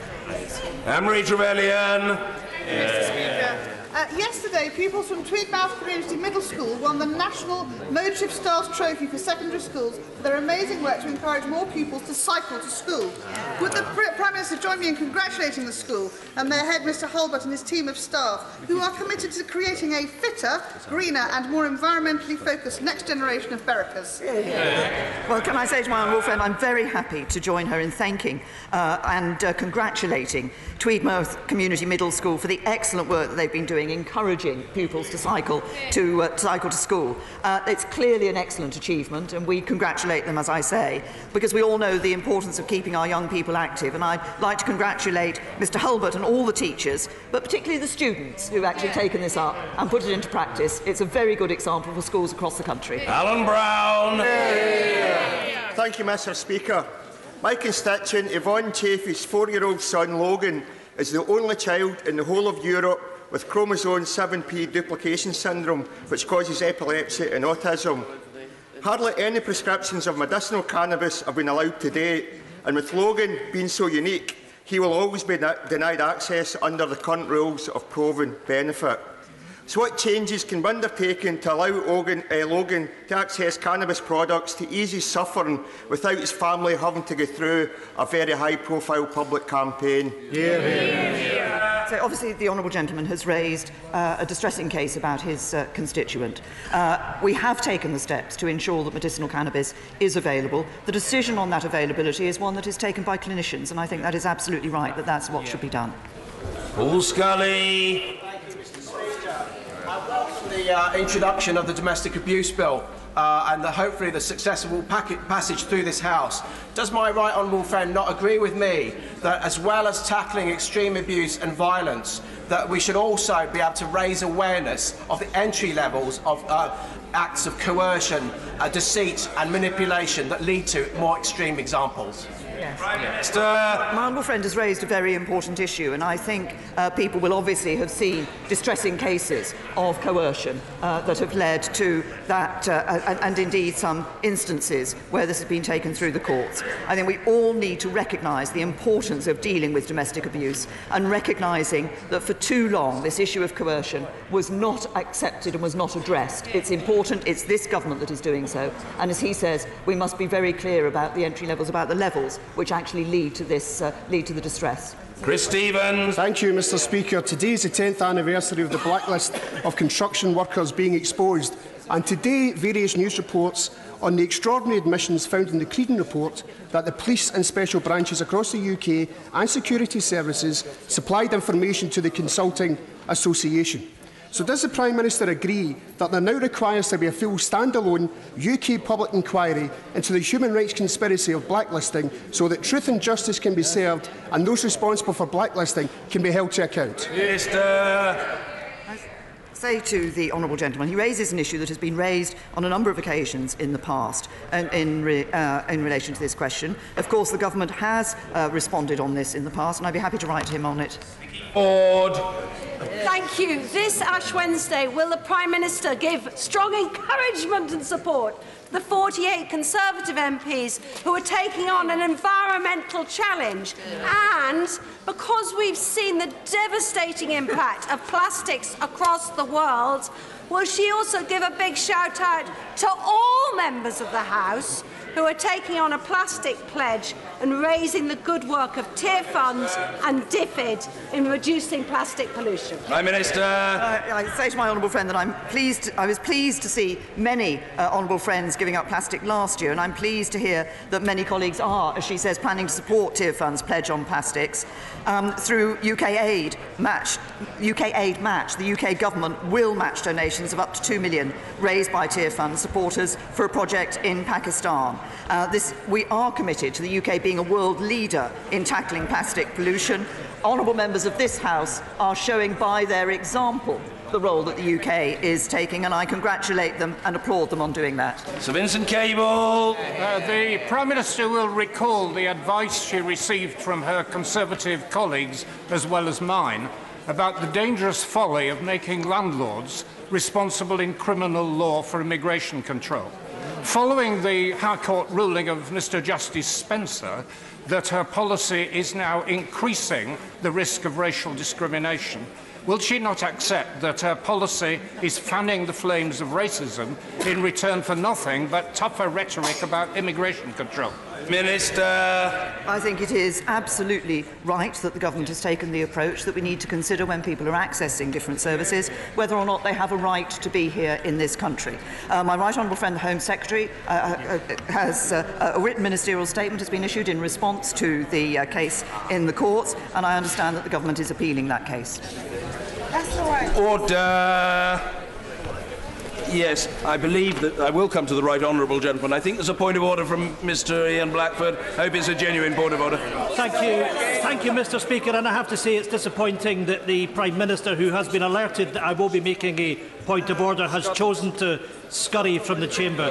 Mr. Speaker, you will agree that the use of language and the images and what we say in this chamber is important. The Prime Minister said in response to my honourable friend from Aberdeen that the Scottish National Party does not have a mandate for independence. Mr. Speaker, let me say quite unequivocally that is simply not the case. The Scottish National Party stood on a manifesto commitment of an independence referendum if there was a material change of circumstances. Now, it might be a surprise to the Prime Minister, but we won the election. But perhaps more importantly, Mr. Speaker, we took a motion to the Scottish Parliament because there is emphatically a majority for independence in that Parliament. And we won that vote in March 2017 by 69 votes. to 59. And I wonder what mechanisms are open to me, Mr Speaker, to make sure that the Prime Minister comes back and corrects the record and accedes to the fact that the Scottish National Party and the government in Scotland does have a majority and a mandate for independence. Well, what I would say to the right honourable gentleman is as follows, and for the benefit of those interested in this matter. First, he has made his point with vigour and insistence, very much in the mould that he has fashioned since his election to the House. No one could be in any doubt as to what the right honourable gentleman believes, and it is on the record. Secondly, and I don't know whether this will be welcome to the right honourable gentleman, but it is the honest answer from the Chair. There has been no procedural impropriety. There has been no breach of order. There is nothing untoward in parliamentary terms about the way in which the Prime Minister has conducted herself. I recognise that it is disagreeable to and strongly objected to by the right honourable gentleman and his colleagues here assembled. That, I'm afraid, however, is in the nature of political debate and disagreement. As to when he will have a chance further to pursue his disagreement with the Prime Minister, I think that opportunity will arise ere long. Well, if the honourable member for Anhelion and Yar has got a genuine point of order, he's certainly wearing a fabulous tie. Whether his point of order is of equal quality remains to be seen. I will nevertheless give him a chance. Mr Angus Brendan McNeill. Thank you, Mr Speaker, and I accept the reciprocal compliment for my tie. Mr Speaker, the point here is, it's a matter of fact, it's a matter of truth, that the Prime Minister, what she said is not the situation in Scotland at all. There is a mandate for independence. The Prime Minister said there was not a mandate. There is a mandate for independence. That's the fact. I'm not sure that that greatly added to the intellectual quality of the exchanges, but nevertheless the honourable gentleman has made his point with some force and it is on the record. But I don't think it requires a response from the Chair at this time. I'm sorry if I've misunderstood, but I feel that he's just put his point there and it rests and it will be assessed and evaluated by all colleagues. Well, I'm going to come first, if I may, to the Chair of the Brexit Select Committee. Point of order, Mr Hilary Benn. Thank you very much indeed, Mr Speaker. Next Tuesday, the House will vote again on the withdrawal agreement. The Secretary of State for exiting the European Union was due to appear before the committee yesterday, but cancelled for perfectly understandable reasons, because he was in Brussels with the Attorney General negotiating, and we of course accept that. We have offered him other times this week and next Monday afternoon, none of which have been accepted so far. Now, while we understand that negotiations will continue, I was very surprised to learn this morning at a meeting of the committee that the Secretary of State's office has offered times to individual members of the Select Committee for him to meet them later on Monday afternoon, but has not so far confirmed that the Secretary of State would be available to appear before the Select Committee. Now, given that next Tuesday we may well be considering further legal assurances relating to the withdrawal agreement, the committee is absolutely clear that we must hear from the Secretary of State before we vote on Tuesday. Now, I would not normally raise a point of order on such a matter, but given the urgency of this and the profoundly unsatisfactory state of affairs, what advice could you give the committee, Mr Speaker, to secure the Secretary of State's attendance, which is his job, before our committee, before we vote next Tuesday? My advice is simple. Persist, persist, persist. And I would say to the right honourable gentleman, who's held in the highest esteem, I think, in all parts of the House, that if he, on behalf and clearly with the agreement of the committee, seeks the presence of the Secretary of State prior to an important debate and attendant vote, the Secretary of State should appear before the committee. That cannot be compelled, certainly not by the Chair, but it is manifest and I think incontrovertible that it is desirable in terms of the scrutiny and accountability process, from which something else follows. Simply offering individual meetings with members of the committee does not remotely pass muster.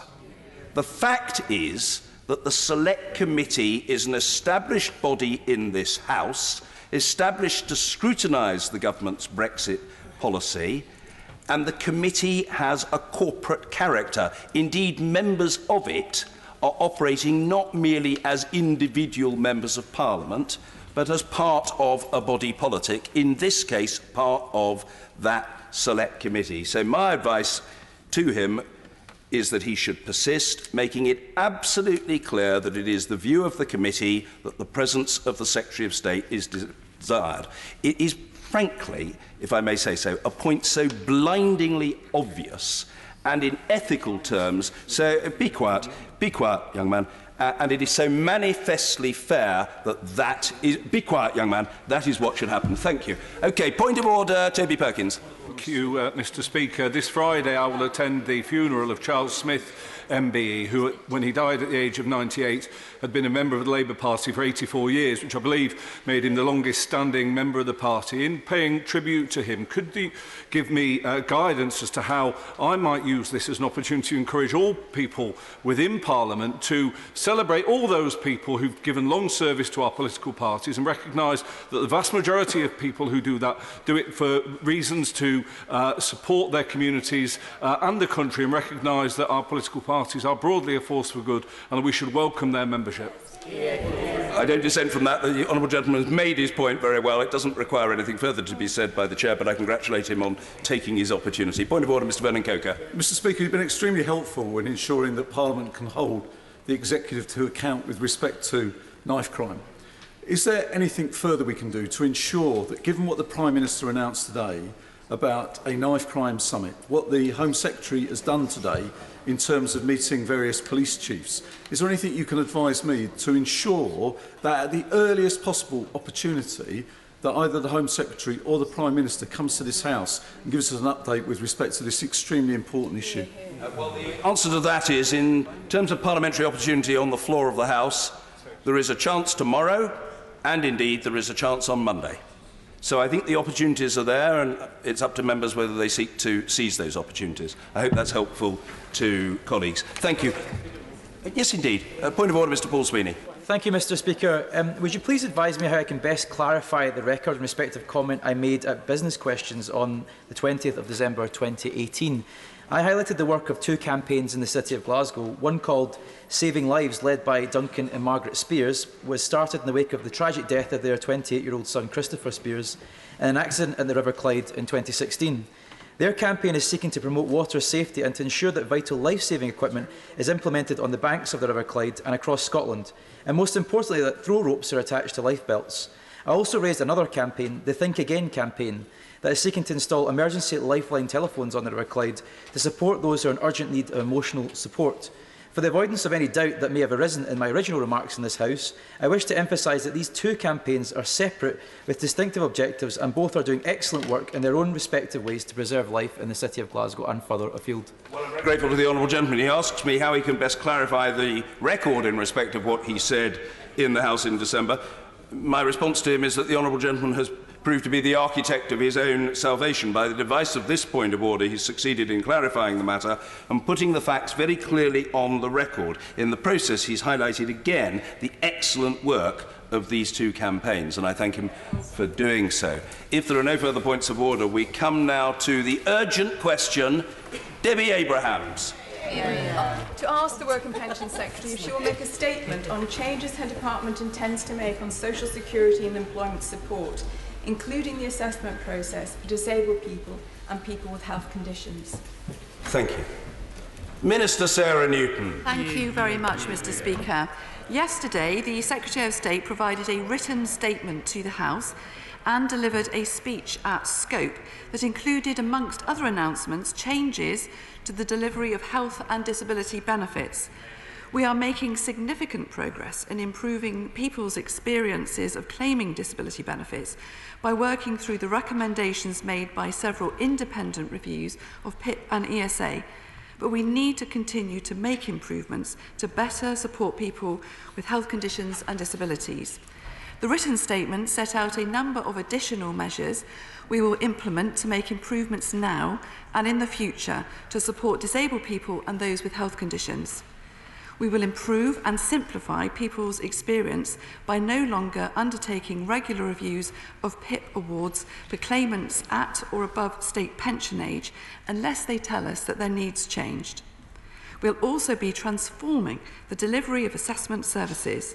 We've established a health transformation programme to undertake the significant task of transitioning the current separate work capability assessment for employment and support allowance and universal credit and the PIP assessment services into one unified integrated service from 2021.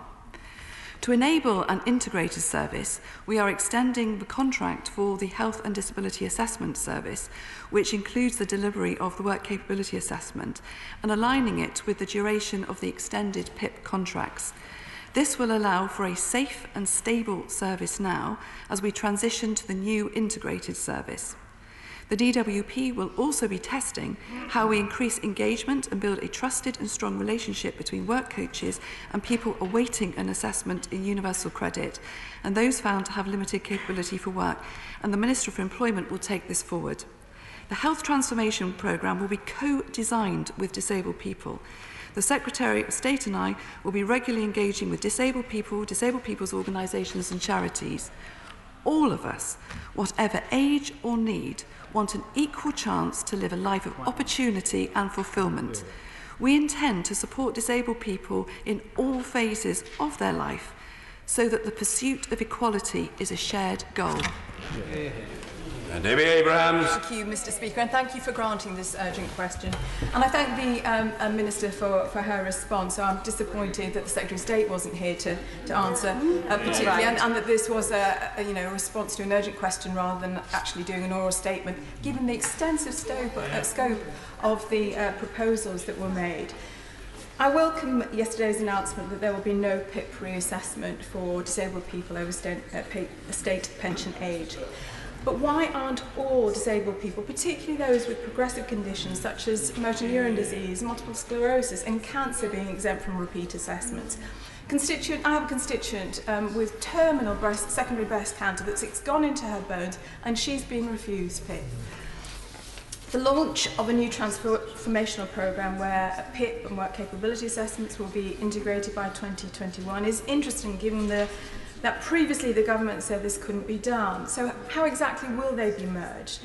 Who's involved? I'm grateful that the Minister has said that they will be co-designed with disabled people, but could she commit to supporting the principle of nothing about you without you? Will there be a pilot? If so, where, when? What's the sample size? Will there be an independent evaluation? Who will provide the new service? There are real concerns that the profiteering that has been enabled by this government at the expense of disabled people. There are also worrying reports in various GP journals this week that the medical records of claimants will be made available to the Work and Pensions Department, or their social security support will be denied. So I'll be grateful if the Minister can confirm that this is not and will not be government policy. Obviously, there are huge issues around privacy and ethics. There is also strong evidence of the physical and emotional harm these assessments are having on disabled people over and above their condition. What is being put in place before 2021 to improve the poor quality, validity and reliability of these assessments? On UC and the role of job coaches in determining limited capability to work, the detail of this was most unclear in the written ministerial statement. So can she expand on this and confirm that work coaches may start an assessment to determine a claimant's capacity to work? Can she also confirm a shift in the government's approach to sanctions and expand on the department's approach to conditionality? I welcome a review into the inadequacy of social security support for disabled people and more widely. Poverty is a political choice, and we know that 4.2 million disabled people have been pushed into poverty as a result of the £5 billion cuts since 2010. So what form will the review take, and again, who will be involved? And ultimately, Mr.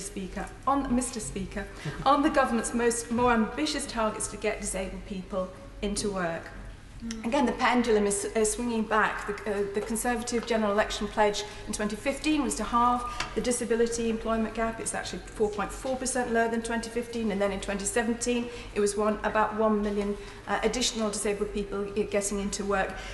But there was nothing about access to work. Finally, Mr. Deputy Speaker, what is going to happen? Mr. Speaker, I do apologise. What is she going to do about the cultural changes which are needed in her department to ensure that disabled people and other claimants don't feel demonised, even dehumanised, as happens all too often? Minister. I fear that I'm going to test the patience of Mr. Speaker if I try and answer all of those at once, but I will do my very best. I very much welcome the tone of the Honourable Lady and the welcome that she has given to the measures that were announced in the written ministerial statement. Clearly, we've been listening very hard to members across this chamber, and most importantly to disabled people themselves about the changes they would like to see, and that is what's driven the changes that we are going to be making. And I absolutely want to confirm that throughout the process, in fact it is how we work now, that we engage fully with the disabled people, enabling them to help us develop the services which are for them. The Honourable Lady touched on a few things about people being repeatedly reassessed. So I would like to remind her that we did bring in the severe conditions criteria so that people who have reached the highest level of support on PIP will not be routinely reassessed. So we've introduced a 10-year light touch review. So many people with the sorts of conditions and illnesses that the lady described will not be undergoing further reassessments. We do have a special process for people who are terminally ill, but we do know from research that I've undertaken this summer, and I've been delighted to work with the Honourable Lady from Bridgend and the work that she's been doing, is to really look again at how these special rules for people who are right at the end of life are working.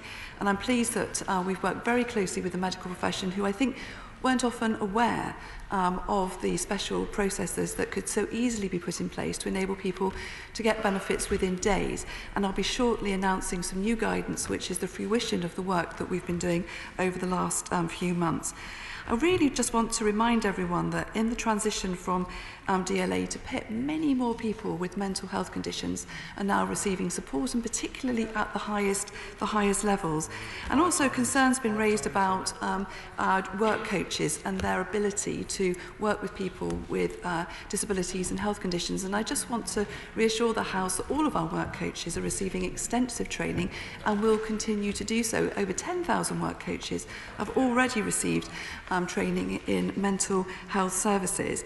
And so I do believe that that personal relationship that we really want all of the people claiming benefits to have with their work coach is really a possibility and is actually happening the length and breadth of the country.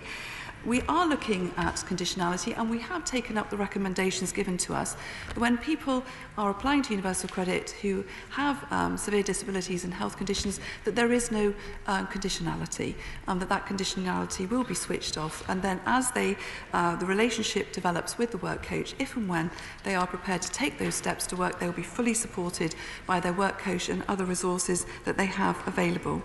In terms of the new service, we have been listening and working with a range of stakeholders before the announcement, as you would expect, to develop this. And I can absolutely commit to the House that the co-design will be ongoing, and there'll be plenty of opportunities for everyone in the House to be involved in how we take that forward. But the simple ideal behind it is to reduce the amount of assessments that people have to take and reduce the amount of information they have to give to the department. We've all heard in our surgeries each week, particularly for people who are in receipt of both ESA and PIP, that they can be asked to do a whole number of forms where they're giving us the same information, going to assessments where they give the same information. And the whole aim of this is to reduce that, to simplify it, so people give us the information once and we're able to make the best decision we can right from the outset. Thank you. Mr. Stephen Crowd. Thank you, Mr. Speaker. It never made sense to me why we pay different contractors who compete with each other to recruit competent staff to carry out assessments for which make many disabled people feel like it's a duplicatory process. It adds to the stress. So can I strongly welcome today the decision to combine the ESA and the PIP assessments? It will make the system more efficient and also hopefully give more dignity for disabled people. I thank my honourable friend for his question, and it really builds on some of the work that he started when he was in the department, and it's very much based on listening to people and their experience of the current benefit system. And I couldn't agree more that we need to have a much more streamlined, simplified process, that people tell us the information once, we gather the information once, and we're able to make the best possible accurate decisions the first time. Marshall Cordova. Thank you, Mr. Speaker. Can I firstly congratulate my right honourable friend for securing this urgent question today. As we saw yesterday, the Secretary of State announced changes to social security, disability and health, and by my calculations she made no fewer than 9 different announcements in her statement. The government will now hand over more money to the Centre for Health and Disability Assessments, or better known as Maximus, to continue to carry out the WCA assessments. And this is despite the failure year on year by the department's own performance standards, and no less than 36,000 ill and disabled people wrongly being deprived of social security as a result of the WCA. So can the Minister state why, therefore, the government has decided to extend the contract for another 16 months? And will the Minister finally consider actually bringing these assessments back in-house?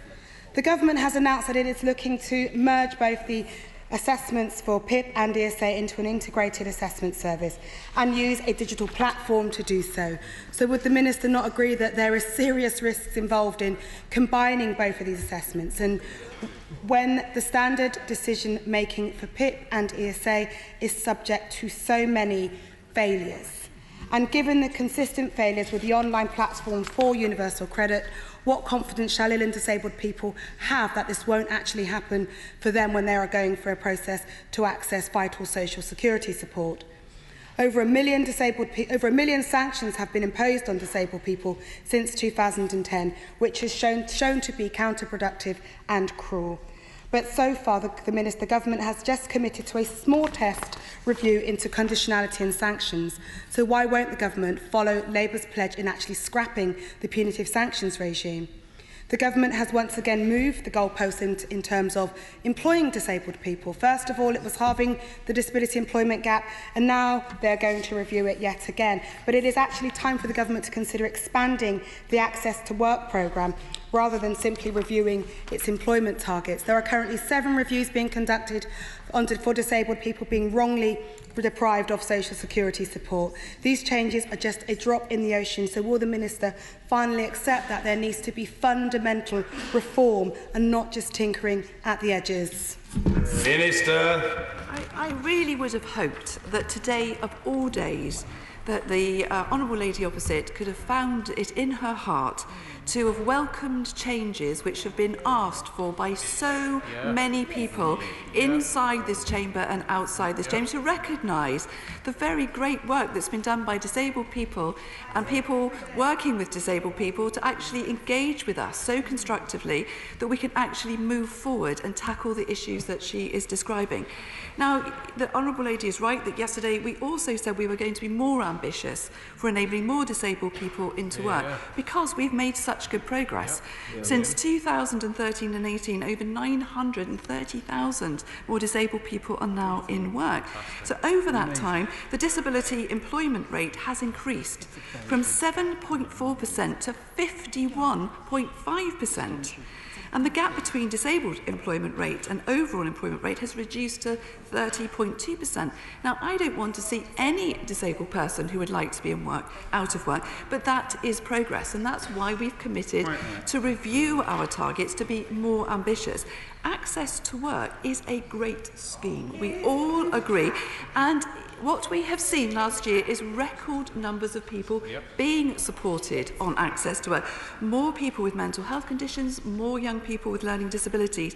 This Access to Work Fund is demand-led. Every year it grows because every year we're seeing more disabled people into work, and that's what we want to do.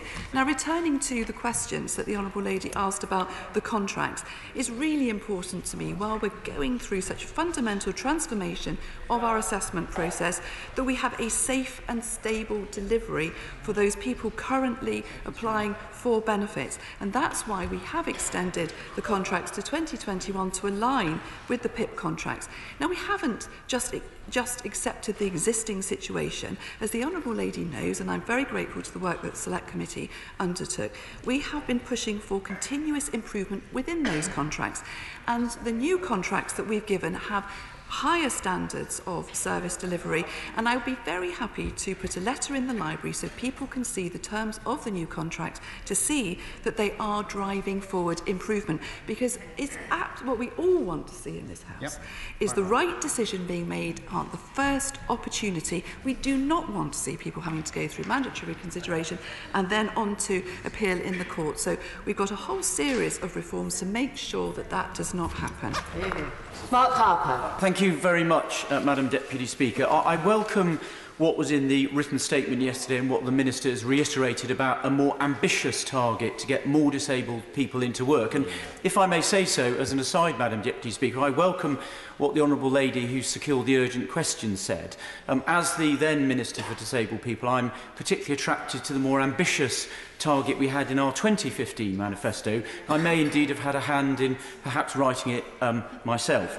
But on the substantive question, though, is if we're going to get more disabled people into work, we need to make sure the social care system, the budget for which, over half of which is spent on working age adults, not on older people, we need to make sure that system works better with our social security system and with the other things we have to help disabled people become more independent. So can I say to the Minister, I would urge her to publish the Social Care Green Paper as soon as we can to start that needed debate so we can deliver those policy changes that many disabled people across the country are crying out for, to give them the opportunity to live more independent and fulfilling lives.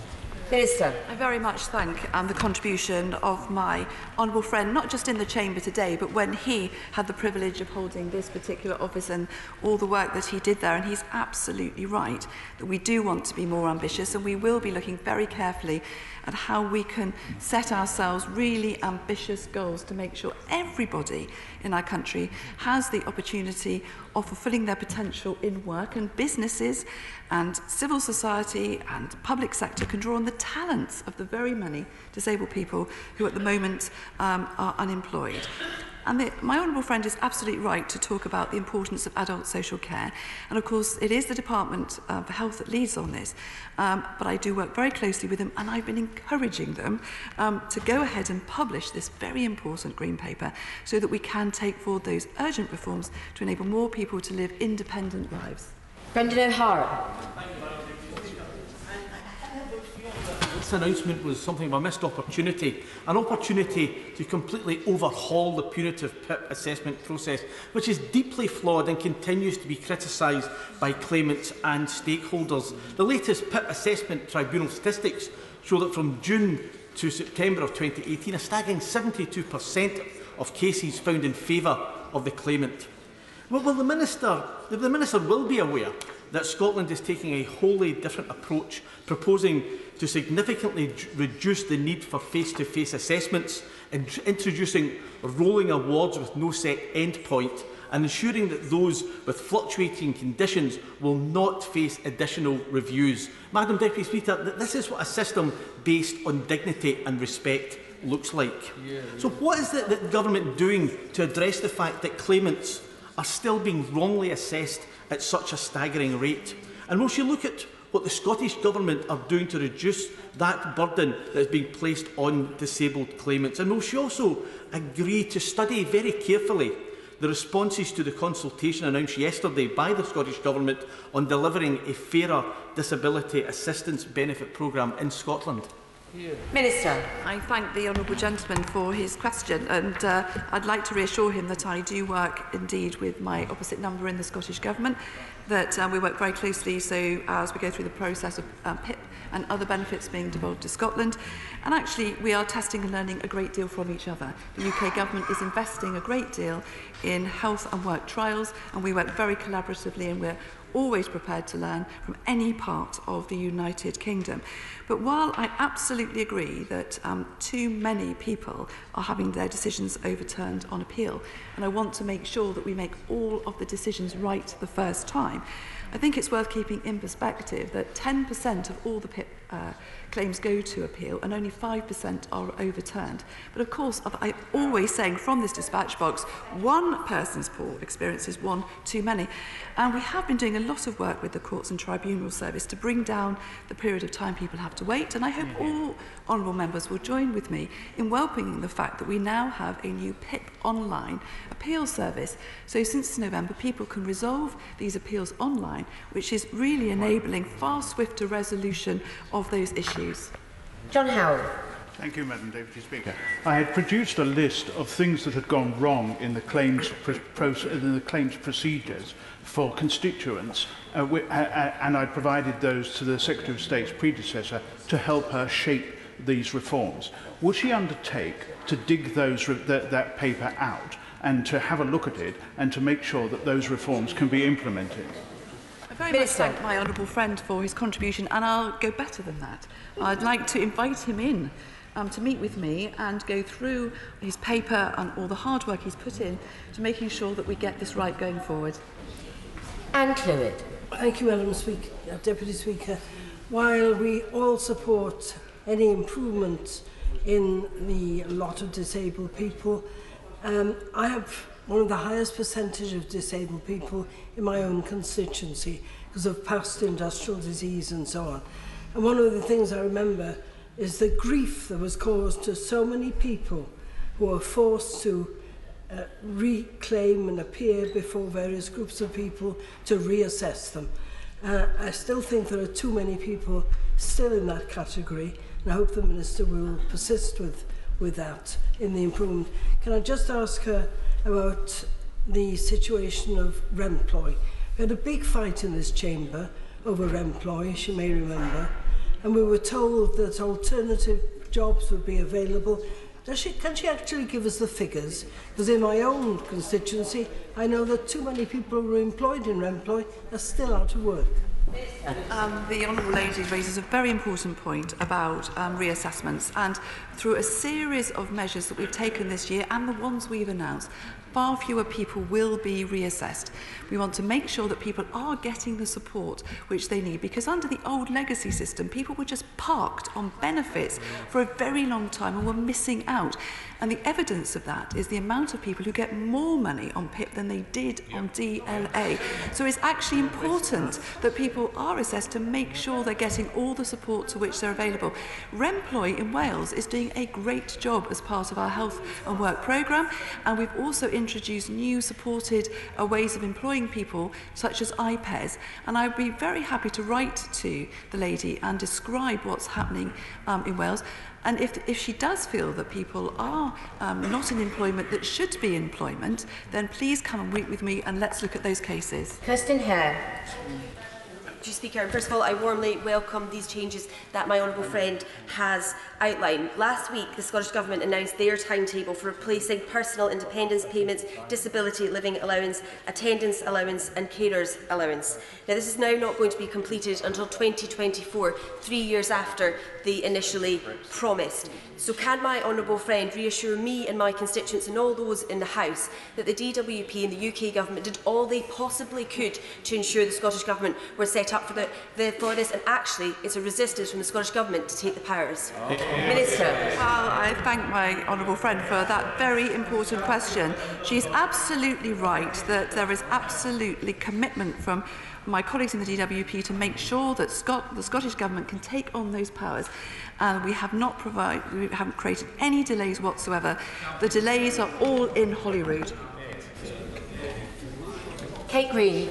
Thank you, Madam Deputy Speaker. A few moments ago in Prime Minister's questions, the Honourable Member for Paisley and Renfrewshire South raised the case of a constituent who had turned up for a disability assessment, been faced with a very long wait and eventually had to rebook the appointment. And the Prime Minister suggested that either she or perhaps the Minister before us now would look into that case. But, Madam Deputy Speaker, it's not an isolated matter. No. I too have constituents with exactly the same experience, including a gentleman who last month had an appointment with the CHDA, and despite having told them that the nature of his condition meant he would need to be seen very quickly, was forced to wait for an hour and 40 minutes.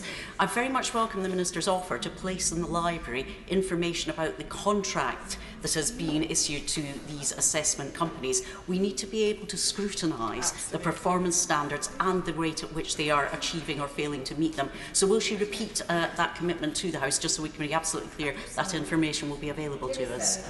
I thank the honourable lady for her question, and I wasn't in Prime Minister's questions to hear of that particular example, but of course I'll be following it up with great urgency. And it's not acceptable for people to have appointments cancelled at the last minute or to be asked to wait, and that certainly isn't the service that we expect from our contractors. And I have made the commitment to publish, the standards within the contract that we're insisting and that we do monitor very carefully compliance with. And there are penalties, within the contract if people fall short of the high standards we expect them. Every person with a health condition and disability must be treated with respect and dignity. Jeremy Lefroy. Madam Deputy Speaker, may I thank my honourable friend and her colleagues for listening so much and making these changes. But could I ask her to have a look at the question of face-to-face assessments and whether there could be more done either by paper-based reviews or home visits, because it is pretty difficult for some people to get to these assessment centres, certainly from my constituency, and also some people who have mental health conditions find these assessments incredibly stressful. Minister. I thank my honourable friend for his question and also for his long-standing, passionate championship of the vulnerable people in his constituency and across our country. And we have listened very carefully to what he's had to say. We have increased the amount of home visits that can be undertaken, but I definitely want to go further and wherever possible make decisions based on the information that we're provided by the medical profession and by the disabled people themselves or those people supporting them to reduce the number of face-to-face assessments that are needed. They are all undertaken by qualified healthcare professionals and we do keep their training under review, but I do want to make sure that we have only those face-to-face assessments which are really necessary. Neil Coyle. Thank you, Madam Speaker. Can I congratulate my honourable friend on securing this question and share the welcoming of the exemption of those over state retirement age from routine reassessments? Can I ask the government to look again at all those with learning disabilities and progressive conditions being exempt, but also all those who've only secured a benefit ESLPP through the tribunals process? And whilst the Minister's right that some disability organisations will welcome fewer assessments, the fear and anxiety for disabled people is that the high error rate in existing processes will be transferred. So can the Minister say more about, in detail, how that process will be improved and how individual disabled people and disability organisations can help shape any new process and when that will begin? I'd like to reassure the honourable gentleman that that work is all underway because there have been several independent reviews of PIP and ESA, and including a review by the the Pension Select Committee, all of those recommendations that we are working through now to make sure that the assessments are as accurate as they can possibly be. So we are not waiting. The huge benefit of the Transform service is that the DWP will own the whole claimant journey. We are building a whole digital platform. We'll be able to far more easily use the medical information and other information that we get to make that decision right the first time. But as I said at the beginning, the whole new process is going to be co-designed with disabled people. Kevin Foster. Thank you, Madam Deputy Speaker. I welcome the announcements, particularly around the combination of assessments to bring a better service for those seeking to make the claims. Yet the issue that's regularly picked up is about actually having a more independent record of some of the assessments that are done. What further consideration is the government giving to things like video recording of assessments that not only might give confidence to